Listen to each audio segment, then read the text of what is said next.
The morning sun rose over Haven's Rest like it had for the past 40 years, painting the biodomes in shades of gold and amber. Children laughed in the recreation centers. Farmers harvested crops in New Bergen's endless green fields. Miners on Meridian Station hauled precious metals from deep beneath the surface. Life was good in the human colonies. Life was peaceful. Commander Elena Vasquez stood on the observation deck of the Orbital Defense Station, watching ships come and go from the spaceport below. Merchant vessels mostly, carrying goods to trade with other species across the galaxy. Sometimes a passenger liner filled with tourists wanting to see the famous human gardens or taste authentic Earth cuisine. Her job was to protect these 3 colonies, but there had been nothing to protect them from in all her 15 years of service. The defense fleet consisted of 12 frigates, all of them old models from before Elena was born. Their weapons systems were outdated. Their armor plating had been replaced with lighter materials to save fuel costs. The crews were small, mostly young officers who had never seen combat. Why would they? Humanity had not fought a war in 4 decades. Those dark days were history now, stories that grandparents told to wide-eyed children who could not imagine such violence. Elena remembered her grandfather's stories. He had been a soldier in the last war, back when humanity still knew how to hate, how to kill. He told her about orbital bombardments that turned cities into glass, about boarding actions where men fought with knives in zero gravity, about the screams of the dying transmitted over radio channels. But he also told her why humanity stopped, why they chose peace. The cost had been too high, the nightmares too vivid. Humanity looked at what they had become and decided never to be that again. Now humans were known as merchants, explorers, diplomats. The other species in the Galactic Council respected them for their culture, their art, their food. Nobody feared humanity anymore. That was exactly how humans wanted it. The Krell Dominion had other ideas. They had arrived in this sector 10 years ago, a massive empire built on conquest and military might. Their ships were powerful. Their soldiers were fierce. They had crushed 3 smaller civilizations and absorbed their territories. The Galactic Council protested but did nothing. The Krell were too strong, and nobody wanted to fight them. 6 months ago, the Krell turned their attention to human space. Their demands started small: trading rights in human ports, access to mining operations. Then the demands grew larger: territory, resources, tribute payments. The human ambassadors tried to negotiate. They offered compromises, trade deals, diplomatic solutions. The Krell Warmaster, a brutal leader named Thrakzul, sneered at every offer. Elena had read the intelligence reports. She had seen the patterns. The Krell were testing humanity, pushing to see how far they could go before humans pushed back. But humanity kept offering peace, kept trying to find solutions through words instead of weapons. To the Krell, this looked like weakness. To the Krell, this looked like fear. 3 days ago, the final ultimatum arrived: surrender 5 colonies, including Haven's Rest, or face military action. The Terran Parliament debated for 2 days. They sent messages to the Galactic Council asking for support.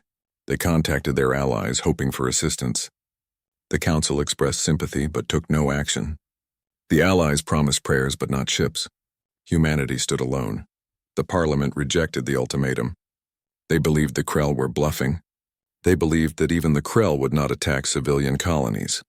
They believed that galactic law, the treaties and agreements that governed civilized species, would protect them. Elena knew better. She had studied military history.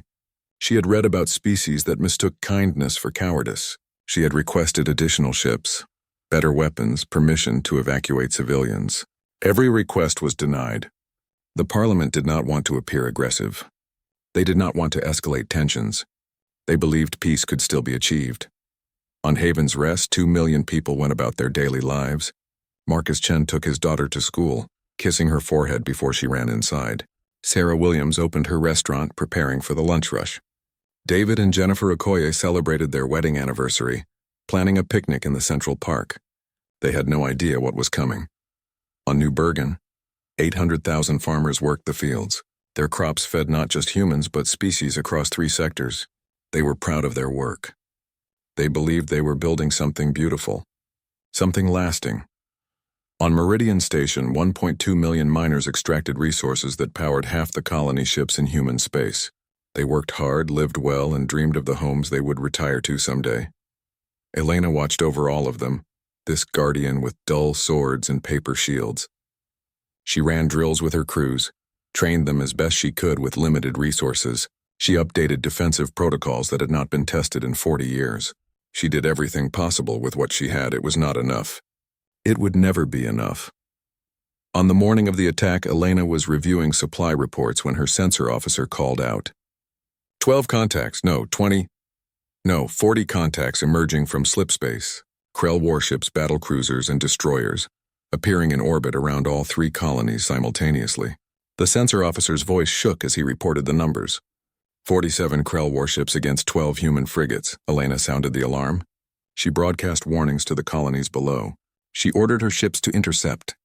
Her captains responded immediately, moving to defensive positions even though they all knew, how this would end.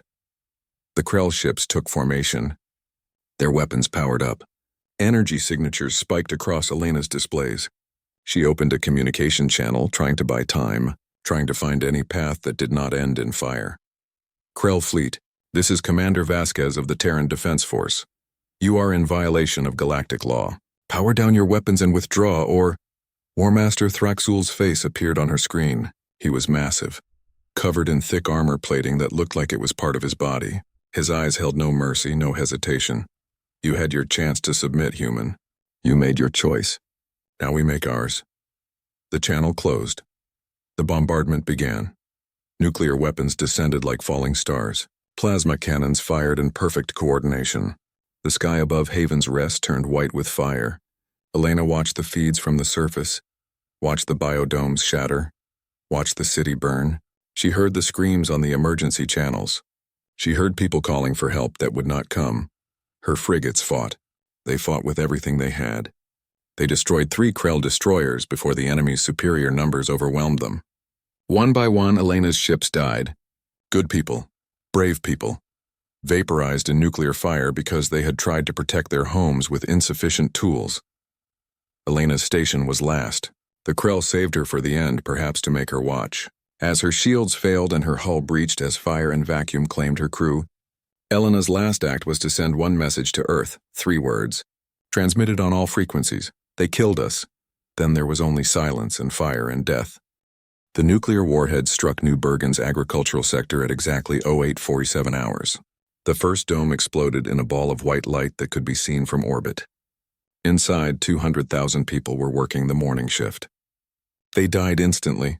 Their bodies turned to vapor before their nerves could register pain. The shockwave tore through the connected domes like a chain reaction, each one failing and exposing thousands more to the fire. Maria Santos was teaching her kindergarten class about photosynthesis when the walls melted. She had just enough time to pull her students close, wrapping her arms around as many as she could reach before the heat took them all. In the residential sector, elderly couples who had spent 50 years building this colony together held hands as the fire approached. Parents shielded children with their bodies, a useless gesture against nuclear fire, but one they made anyway because it was all they could do. The Krell battlecruisers methodically moved from sector to sector. They were not trying to capture the colony. They were not trying to force surrender. They were erasing it. Every structure was targeted. Every shelter was breached. The attack lasted 4 hours. When it was finished, 800,000 people were dead. Only a few thousand survived in the deep emergency bunkers, and they would suffocate within days when their air recyclers failed from damage. On Meridian Station, the attack was different, but no less brutal. The Krell targeted the structural supports holding the massive mining platforms in stable orbit. When the supports failed, the platforms fell. 3 million tons of metal and machinery dropped through the atmosphere, breaking apart from friction and impact. The pieces struck the surface like meteors, destroying the underground cities where the miners lived with their families. James Rodriguez was having breakfast with his wife and 2 sons when the first impact hit. The ceiling came down. The walls compressed inward. He heard his family scream, heard his own voice joining theirs, and then there was only darkness and crushing weight and slowly fading consciousness. Across the colony, similar scenes played out 1,000,000 times. People trapped in collapsed tunnels calling for help that would never come. Children separated from parents dying alone in the dark. The lucky ones died quickly in the initial impacts. 1.2 million casualties. The number was too large to comprehend. Each one was a person with dreams, families, futures. Each one was someone's child, someone's parent, someone's friend. All of them gone in less than 5 hours. Haven's Rest died last, and it died screaming. The Krell started with the spaceport, destroying every ship that might evacuate civilians. Passenger liners exploded on their landing pads. Cargo haulers burst apart mid-takeoff. Escape pods were shot down by Krell fighters who seemed to enjoy the hunt. The people below watched and understood. There would be no escape, no rescue, no hope. The bombardment began at the edges of the city, working inward. The Krell wanted the people in the center to know it was coming, to feel the fear, to understand their helplessness. It was deliberate cruelty, calculated terror. This was not just an attack. This was a message. In the medical center, doctors and nurses refused to evacuate. They stayed with patients who could not be moved. Dr. Sarah Kim held the hand of a little girl with a broken leg, telling her stories about Earth, about oceans and mountains the girl would never see, until the ceiling collapsed on them both. In the schools, teachers gathered children in the strongest rooms, singing songs to keep them calm as the building shook from nearby impacts. The songs continued until they did not. Marcus Chen tried to reach his daughter's school. He ran through streets filled with panicking crowds, pushed through the chaos, screamed her name. The school took a direct hit 3 minutes before he arrived. He stood in the burning rubble, searching for any sign of her, until a secondary explosion ended his search permanently. The restaurant district burned. Sarah Williams and her staff died trying to help people find shelter, directing them to basements that would become their tombs.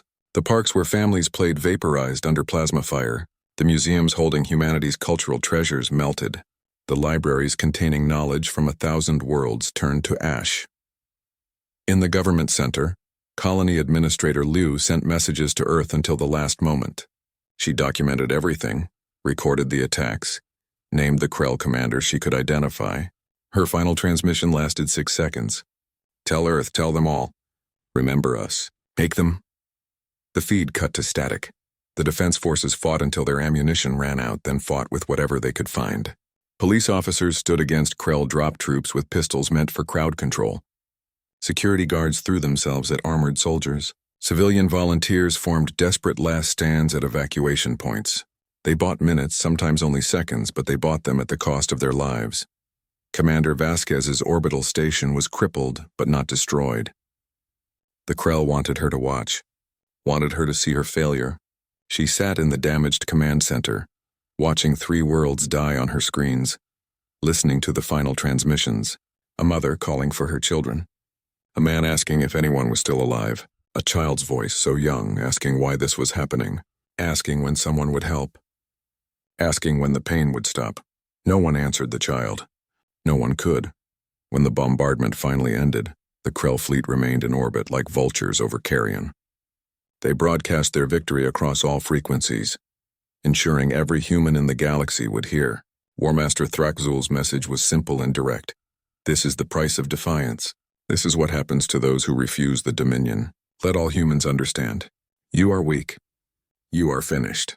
Submit, or this will happen to every colony, every station, every world you inhabit. We have shown mercy by limiting our attack to only 3 colonies. Refuse us again and we will show you what true destruction means. The transmission ended. The Krell ships prepared to leave, their mission complete. They had not lost a single ship in the massacre. Their casualties numbered less than 100 soldiers, mostly from the ground operations. It had been, from their perspective, a perfectly executed operation. On Commander Vasquez's station, the few surviving crew members worked to restore communications. It took 3 hours to establish a connection to Earth. When the link finally opened, Vasquez sat before the camera. Her uniform was torn and burned. Her face was covered in soot and dried blood. Her eyes held something that had not been there before. Earth Command, this is Commander Elena Vasquez, Colonial Defense Force. I am reporting a military attack on human civilian colonies. New Bergen, Meridian Station, and Haven's Rest have been destroyed by the Krell Dominion. Total casualties estimated at 4.3 million, mostly civilians. I repeat, 4.3 million dead. Her voice did not break. She had moved past grief into something colder, something harder. The Krell used nuclear and plasma weapons against undefended cities. They targeted schools, hospitals, evacuation ships. They murdered children. They murdered everyone. She paused, letting the weight of those words settle. I am transmitting all combat data, all recordings, all evidence. Every second of the massacre is documented. Send it to the Parliament. Send it to the Council. Send it to every human in the galaxy. Let them see what happened here. Let them see what the Krell really are. She stood up, straightened her burned uniform, and looked directly into the camera. And then I hope to whatever gods exist, I hope we make them pay for this, every single one of them. The transmission ended. 47 light-years away, Earth received the message. The message from Commander Vasquez arrived at Earth's Central Communications Hub at 0312 hours. The night shift operator processed the incoming data, saw the classification code, and immediately contacted her supervisor. Within 10 minutes, the Prime Minister was awakened. Within 20 minutes, the full Parliament was being summoned. Within an hour, every major news network on Earth had received copies of the combat recordings. By dawn, 8 billion humans knew what had happened. The videos played on every screen, every device, every public display across the planet. People watched the domes of New Bergen explode. They saw the mining platforms of Meridian fall like burning stars. They witnessed Haven's Rest burn, sector by sector, while Krell ships orbited above like executioners. They heard the screams, the pleas for help, the final messages from people who knew they were going to die. They saw the child asking when someone would save them. That video, 37 seconds long, played more than any other. That one voice, scared and confused and hoping for rescue that never came, broke something in the collective human consciousness. The streets of Earth's cities were quiet that morning. No traffic, no crowds. People stayed in their homes watching the news, holding their own children close and remembering that they had once been a species that knew how to hate. For 40 years they had suppressed that knowledge. They had chosen peace, chosen to be better, chosen to believe that violence was a relic of their past. The Krell had just reminded them that some things, once learned, are never truly forgotten. In the Terran Parliament building, the emergency session began at 800 hours. Representatives from every nation on Earth and every major colony gathered in the Great Hall. Normally, these sessions involved hours of debate, careful consideration, political maneuvering. Not today. Prime Minister Chen stood at the podium. She was a small woman, barely 5 feet tall, known for her gentle manner and diplomatic skill. She had spent 20 years in office without ever raising her voice. Today, her voice was steel. The Krell Dominion has committed an act of genocide against human civilians. 4.3 million of our people are dead. Men, women, children, elderly. They were murdered for no reason except to terrify us into submission. She paused, looking across the assembled representatives. Every face showed the same expression. Rage, cold, and controlled. I have called for an immediate vote on 3 measures. 1. Declaration of war against the Krell Dominion. 2. Activation of Emergency Protocol 7. 3. Full military mobilization with unlimited resource allocation. All in favor? Every hand rose. Not a single dissent. Not a single hesitation. The motion passes unanimously. This session is concluded. 8 minutes. The shortest parliamentary session in Earth's history.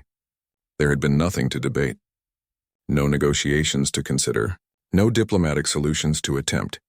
The Krell had made their statement. Humanity would make theirs. Within an hour, Emergency Protocol 7 was activated. Across Earth, buried facilities that had been sealed for 40 years began to wake up. Power grids that had been dormant routed energy to classified locations. Military installations hidden beneath mountains, oceans, and deserts activated their systems. These were the places that held humanity's darkest secrets, the weapons they had built during the last war. The weapons they had sworn never to use again. The weapons they had kept just in case someone made them remember what they used to be. Admiral Marcus Aldrin was 74 years old. He had retired 15 years ago after a distinguished career, spending his days tending a garden in Colorado and trying to forget the things he had done in the last war. His hands still shook sometimes when he remembered the boarding action on the enemy carrier. The close quarters fighting, the blood floating in zero gravity.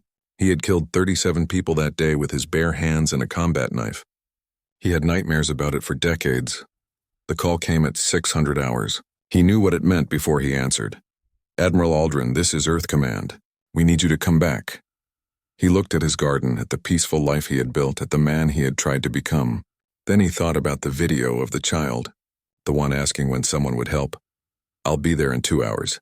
The military shipyards in the asteroid belt had been mothballed, their crews reduced to skeleton maintenance teams. The massive warships built during the last conflict floated in formation, preserved in vacuum, waiting. Nobody had believed they would ever be needed. Nobody had wanted to believe it. The activation codes were transmitted. One by one, the great ships began to wake. Fusion reactors that had been cold for decades cycled to full power. Weapon systems ran diagnostic checks. AI cores booted up, their warfighting algorithms as sharp as the day they were written. These were not the outdated frigates of the Colonial Defense Force. These were humanity's true warships, designed and built by a species that understood violence at a fundamental level. In the deep research stations, scientists unsealed laboratories that had been locked since the peace accords, projects that had been classified above top secret, known only to a handful of people in each generation. Weapons that had been too terrible to use, too powerful to destroy, too necessary to forget. For 40 years, these scientists had continued their work in secret, refining, improving, advancing, not because they wanted to, but because they understood that peace was only possible when war was too costly to consider. The galaxy was about to learn what humanity had been, hiding. Admiral Aldrin stood in the command center of Earth's military headquarters, surrounded by officers who had been pulled from retirement or promoted far ahead of their expected careers. Before them, holographic displays showed the entire human territory and beyond. Intelligence reports detailed Krell fleet positions, their numbers, their capabilities. Sir, final count is in. We can mobilize 200 warships within 72 hours, another 100 within 2 weeks if we pull from deep reserve. Aldrin studied the numbers. The Krell had perhaps 500 warships across their entire empire, more than humanity but spread across a larger territory. He had fought against worse odds. What about the new systems? The classified projects? An older woman stepped forward, one of the lead scientists from the research division. All operational, Admiral. We've been maintaining them, just in case. The Reaper protocol is ready. The Ghost fleet is ready. The Hammer of Sol is ready. Everything we built, everything we hoped we'd never use, it's all ready. Aldrin felt something settle in his chest. Not excitement, not joy, just grim acceptance of what came next. Good. Begin loading procedures. I want every ship equipped with the new weapon systems. I want every advantage we have available. He turned to his communications officer. Get me a channel to Commander Vasquez if she's still alive. The connection was established. Vasquez appeared on screen, still on her damaged station, exhausted but alert. Commander, this is Admiral Aldrin. I'm assuming command of all military operations. You did good work, keeping the records, getting the evidence out. Now I need you to do one more thing. Anything, sir. I need you to stay alive and keep watching the colonies. Keep recording everything the Krell do. When we arrive, I want a complete picture of their positions. He paused. And, Commander, I need you to understand something. What happened to those colonies, what the Krell did to our people, that's not going to stand. We're not going to negotiate. We're not going to accept an apology. We're going to make them understand exactly what they've done. Vasquez's expression hardened. How long until you arrive, sir? 2 weeks. Hold position until then. Help is coming. The channel closed. Aldrin turned back to his assembled staff. These were veterans, every one of them.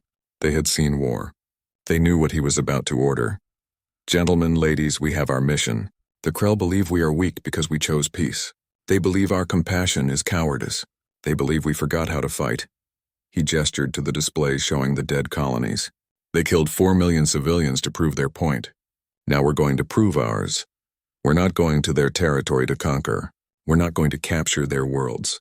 We're going to find every Krell warship, every battle group, every military installation, and we're going to erase them. We're going to show the galaxy exactly what happens when you make humanity remember what we used to be. They wanted to see our ultimate weapon, our response to their massacre. Aldrin's voice was cold, colder than the void between stars. They're looking at it. We are the weapon. We are what happens when you kill our children. The orders went out. Across human space, the war machine came to life. The first Krell battle group died without sending a distress call. They were patrolling the border, 5 warships confident in their superiority, when the human stealth frigates appeared. The Krell had never encountered true military-grade stealth technology before. Their sensors showed empty space right up until the missiles launched. By the time they detected the threat, it was already too late. The missiles were not nuclear. They were something worse, something humanity had developed 30 years ago and locked away, hoping the galaxy would never see it. The warheads contained compressed antimatter, magnetically bottled until impact. When they struck the Krell shields, the containment failed. Matter met antimatter. The explosion was small by nuclear standards, but it occurred inside the shield envelope, bypassing all defenses. The Krell ships simply stopped existing, their atoms converted to pure energy in a fraction of a second. The human frigates vanished back into stealth mode and moved to the next target. No communication, no demands for surrender, no mercy. They were hunting, and the Krell were the prey. Over the next week, 7 more Krell battle groups vanished. Each time the pattern was the same. No warning, no survivors, just empty space where ships used to be. The Krell High Command began to panic. They had never fought an enemy that refused to engage honorably. They had never faced a foe that treated war as extermination rather than conquest. War Master Thraxul convened his commanders. They stood in the war room of his flagship, studying tactical displays that showed their forces slowly being erased from the map. 16 ships lost, over 10,000 soldiers dead, and they had not even seen the main human fleet yet. How are they doing this? Thraxul demanded. Our sensors are the best in the galaxy. Our ships are powerful. How are humans destroying us without being detected? His chief tactical officer, a scarred veteran of 20 campaigns, looked uncomfortable. War Master, I believe we made a grave error in our assessment of humanity. They did not become peaceful because they were weak. They became peaceful because they were too good at war. Thraxul's fist slammed into the table. That makes no sense. Species that excel at war conquer. They expand. They dominate. Humans did none of those things. No, sir. They stopped. They chose to stop. Which means they understood something we did not. They understood what happens when you become too efficient at killing. The officer pulled up historical records. Before their peace, humans fought themselves for thousands of years. They developed weapons that could destroy entire planets. They created biological agents that could exterminate all life. They built machines that could fight wars without human intervention. And then they looked at what they had become, and they stopped. They did not destroy the weapons. They locked them away. And now we have made them open that vault. Another commander spoke up. We should offer terms, reparations, return of territory, perhaps even punishment of those responsible for the colony attacks. Before Thraxul could respond, his communication officer interrupted. War Master, we are receiving a transmission from the human fleet. Admiral Aldrin is requesting to speak with you. Put it through. The display showed an elderly human in a crisp military uniform. His hair was white. His face was lined with age, but his eyes were young, and they were filled with something the Krell recognized. Purpose. The kind of purpose that made soldiers dangerous. War Master Thraxul, I am Admiral Marcus Aldrin of the Terran Defense Fleet. I wanted you to know that we are coming for you. Not to negotiate. Not to accept surrender. We are coming to make sure that what happened to our colonies never happens again. Thraxul drew himself to full height. Admiral, I am prepared to discuss terms. The attacks on your colonies were regrettable. We can reach an accommodation. You killed 4 million civilians. Aldrin's voice was quiet, almost gentle. That made it more terrifying. You killed children. You destroyed schools. You hunted evacuation ships for sport. And you did it to send a message. To show the galaxy that humans were weak. We were wrong. I acknowledge that. I am offering. I don't care what you're offering. You see, War Master, you made a mistake that many species have made throughout history. You confused kindness with weakness. You confused our choice of peace with inability to wage war. You thought that because we were not fighting, we had forgotten how. Aldrin leaned forward, and for the first time, Thraxul felt something he had not experienced in his entire military career. He felt afraid. We did not forget. We just got better at it. For 40 years, we have been advancing our military technology in secret. For 40 years, we have been preparing for the day someone would force us to remember. You are about to find out what 4 decades of unrestrained military advancement looks like when applied by a species that is very, very angry. The transmission ended. 2 days later, The Terran Retribution fleet arrived at the Krell-controlled sector. 200 warships emerged from slip space in perfect formation. These were not the old frigates the Krell had destroyed at the Colonies. These were dreadnoughts, battlecruisers, carriers, each one larger and more advanced than anything the Krell possessed. Their hulls were dark, absorbing sensor scans. Their weapons were charged. Their crews were ready. The Krell assembled their remaining forces. 300 warships pulled from across their empire. They outnumbered the humans, and their commanders believed that would be enough. They still thought this was a conventional war. The battle began at 1400 hours. The Krell charged forward, their standard tactic of overwhelming force.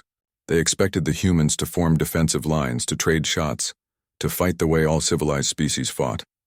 Instead, the human fleet scattered, each ship moving independently, AI-guided coordination allowing them to operate as individuals while maintaining perfect tactical unity. The Krell formation broke as they tried to target multiple fast-moving threats. That was when the humans showed them the new weapons. The first weapon was called the Lancer, railguns that accelerated projectiles to a significant fraction of light speed. The kinetic energy was devastating. Krell shields, designed to stop energy weapons and missiles, were useless against solid projectiles moving at relativistic speeds. The rounds punched through shields, through armor, through entire ships. One shot, one kill. The second weapon was the Swarm. Millions of micro-drones, each one carrying a small explosive charge. They launched from carrier ships and descended on Krell vessels like locusts. Point defense systems could destroy hundreds, even thousands, but there were always more. They found weak points in armor, gaps in shields, and detonated, death by a million small wounds. The third weapon was the Ghost, stealth mines that attached to enemy hulls and waited. When enough had accumulated, they all detonated simultaneously.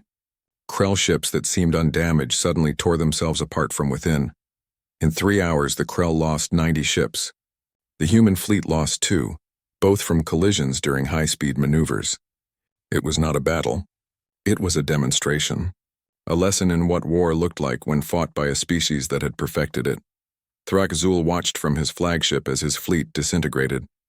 He sent the retreat signal, but it was too late. The humans were not allowing retreat. They were hunting down every ship, destroying every vessel that tried to escape. This was not about military victory. This was about sending their own message.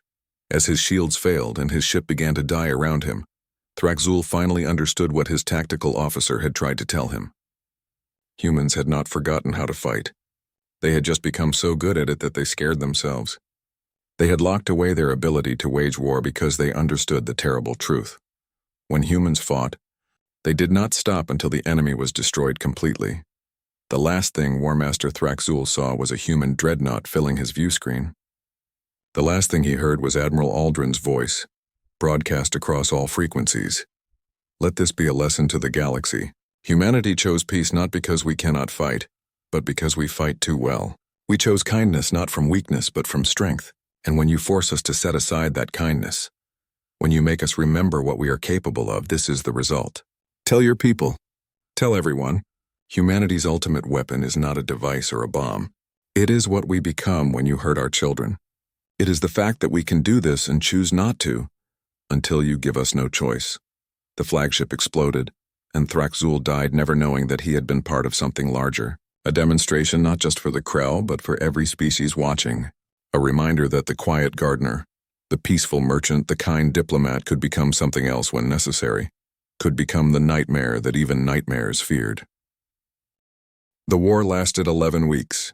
Not because the Krell were strong, but because they were spread across so many systems.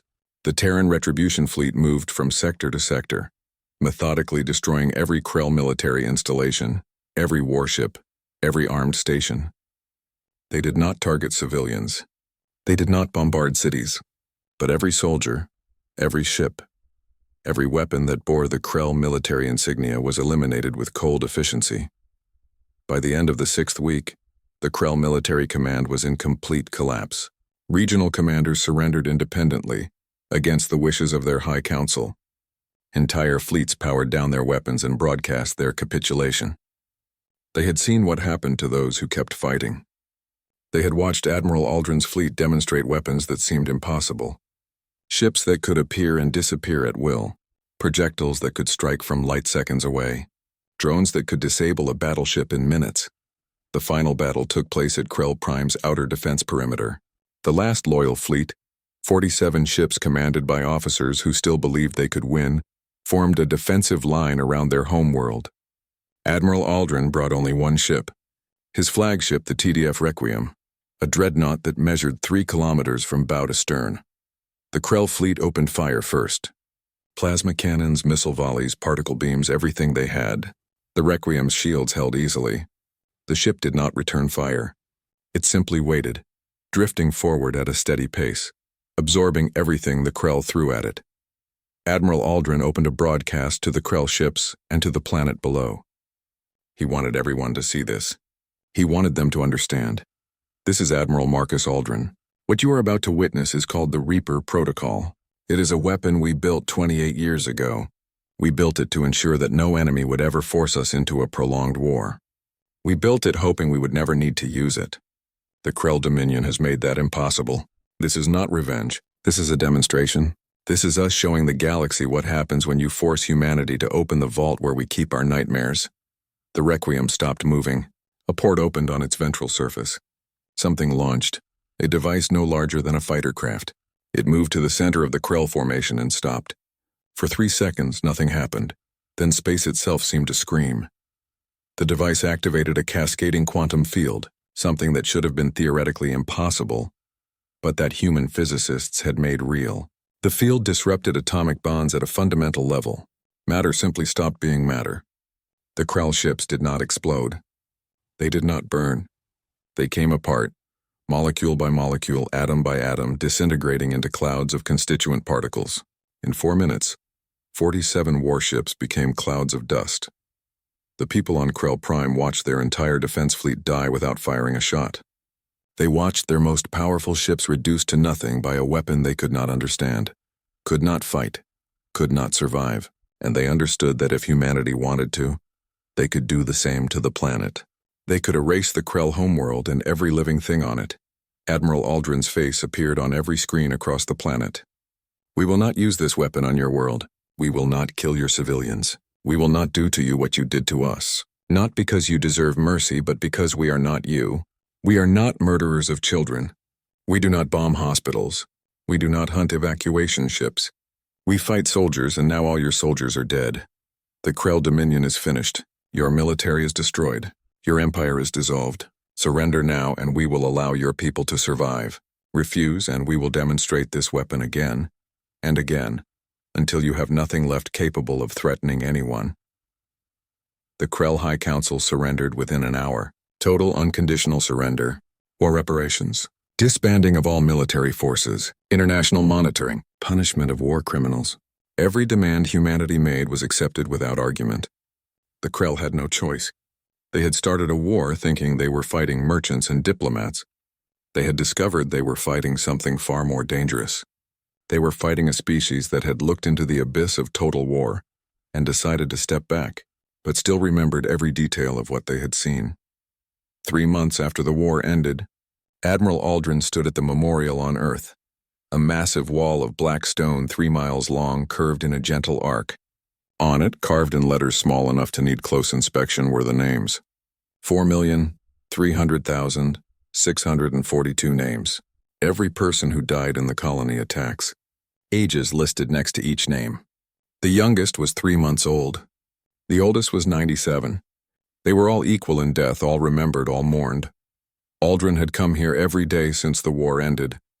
He would walk along the wall reading names at random, reminding himself why they had fought. Reminding himself what the cost of peace actually was. People thought peace was free, that it was the natural state of things. He knew better. Peace was purchased with the willingness to wage war. Peace was maintained by making war so terrible that no one would choose it. Commander Vasquez joined him at the wall. She had been promoted to Colonial Security Director, leading the largest military buildup in human history. The colonies were being rebuilt, but this time they would have defenses. Real defenses, the kind that could stand against a serious threat. Humanity would not be caught unprepared again. The Galactic Council wants to meet with us, she said. They are offering us a permanent seat. Security Council with veto power. They want us to be part of the galactic defense structure. Aldrin smiled, but there was no humor in it. They are afraid of us now. Yes, sir. Very afraid. Good. Fear will keep them honest. Fear will make them think twice before attacking anyone under our protection. He turned from the wall. What about the Krell? Their homeworld is stable. The provisional government is cooperating with all demands. They will spend the next century rebuilding the colonies under our supervision. The war criminals are standing trial. Everything is proceeding as ordered. And their people? How are they adapting? Vasquez paused. The younger generation is ashamed of what their military did. They want to move past it to build something better. The older generation is bitter but accepts the reality. They know they cannot fight us. They know what we can do. Then our message was received. Aldrin looked back at the memorial. I wish it had not been necessary. I wish they had listened to our diplomats. I wish they had believed that our kindness was a choice, not a limitation. Do you regret what we did, sir? Every day. I regret that we had to remember how to hate. I regret that we had to use weapons we built hoping they would rust away unused. I regret that young soldiers had to learn what war really is. He placed his hand on the memorial wall, feeling the carved names under his palm. But I do not regret protecting our people. I do not regret making sure this never happens again. If the price of peace is that the galaxy fears us, then that is a price I will pay. Across the galaxy, the story of the Krell War spread.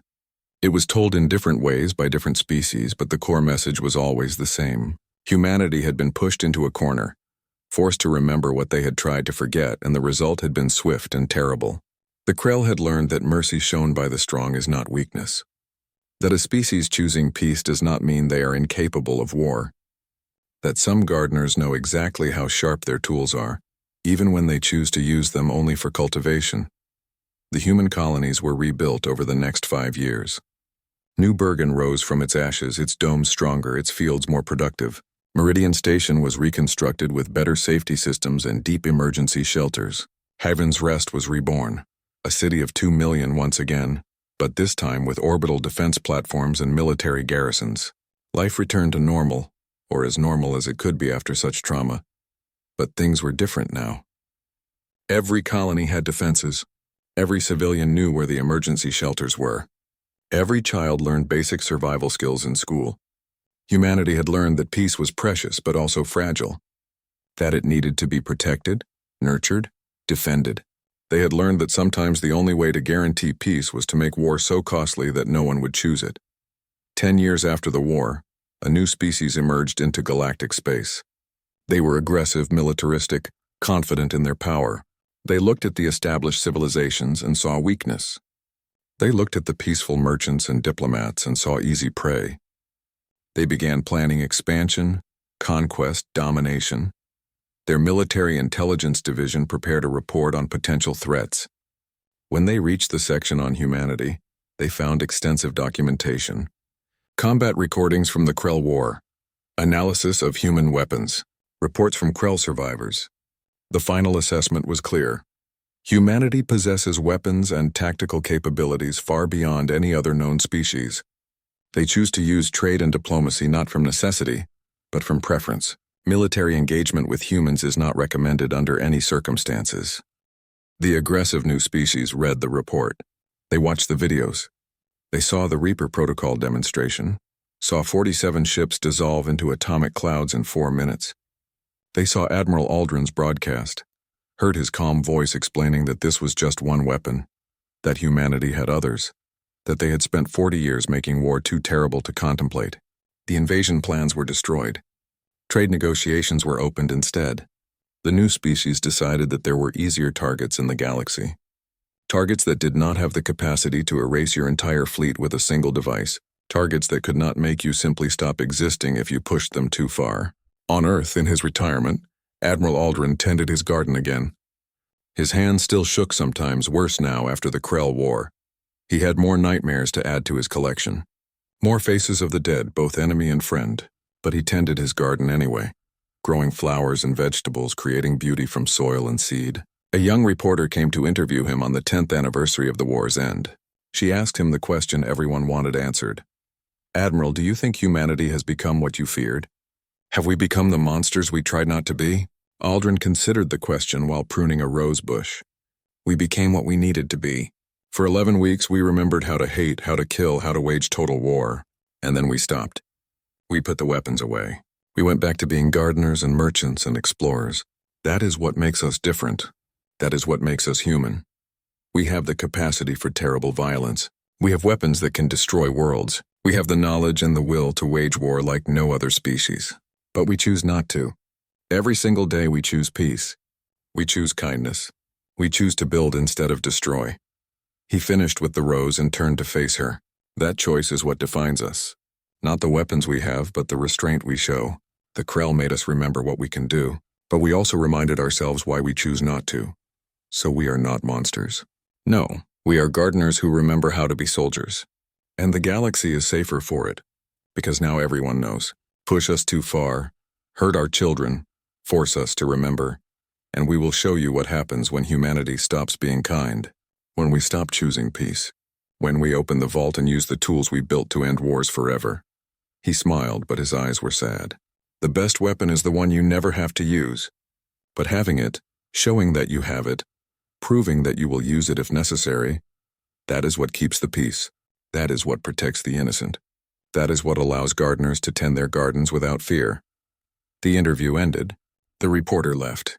Admiral Aldrin returned to his roses, a warrior tending flowers, a soldier nurturing life. He was humanity in miniature, capable of both creation and destruction, choosing creation but never forgetting that the other option existed.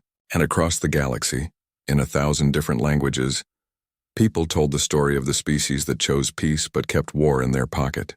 The species that you could trade with, laugh with, befriend but should never ever make angry. The species that had looked at their own capacity for violence and decided to be better, but still remembered exactly how to be worse if you gave them no choice. The species that proved the most dangerous warrior is the one who fights only when there is no other option left.